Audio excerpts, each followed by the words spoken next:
இந்த ஊருக்குன்னு ஒரு சட்டம் இருக்கும். இங்க state to state law difference இருக்கு இல்லையா? ஆமா. அந்த மாதிரி இங்க டெக்சாஸ் மூவ் பண்றீங்க, இப்ப இந்தியால இருந்தே வராங்க, இல்ல வேற ஸ்டேட்ல இருந்து வராங்கன்னா, இந்த ரூல் ஒண்ணு இருக்கு, இதை மட்டும் கொஞ்சம் காஷியஸா இருங்க அப்படிங்கிற மாதிரி ஏதாவது இருக்கா? ரூலை ஃபாலோ பண்றதுக்கு முன்னாடி முதல்ல சிவிக் சென்ஸை ஃபாலோ பண்ணணும். ஓகேவா?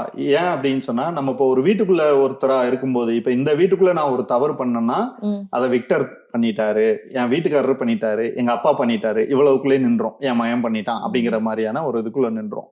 ஆனா இந்த வீட்டை விட்டு வெளியில போய் நான் ஒண்ணு பண்றேன்னு வைங்களேன், ஒரு கல்லை தூக்கி ரோட்ல போட்டா கூட இங்க யாரும் விக்டர் பண்ணிட்டாருன்னு சொல்ல மாட்டாங்க, ஒரு இந்தியன் பண்ணாரு அப்படிம்பாங்க. So you are representing a country.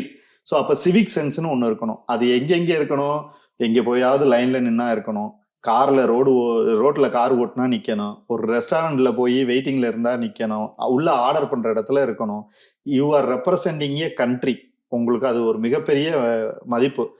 இதுல ஒரு இந்தியன் பண்ணா கூட அந்த கெட்டதுதான் பல பேர்ட்ட போகும். இந்தியன்ஸா இப்படித்தான் இருப்பாங்க. இப்ப நம்மளே ஒரு சில இவங்களை நம்ம ஒரு மைண்ட்ல வச்சிருப்போம், இவங்களா இப்படித்தான் இருப்பாங்க, அவங்களா அப்படித்தான் இருப்பாங்க. எப்படி அந்த இமேஜ் நமக்கு பில்ட் ஆச்சு? பல இடங்கள்ல பாக்குற வச்சுதான் பில்ட் ஆச்சு.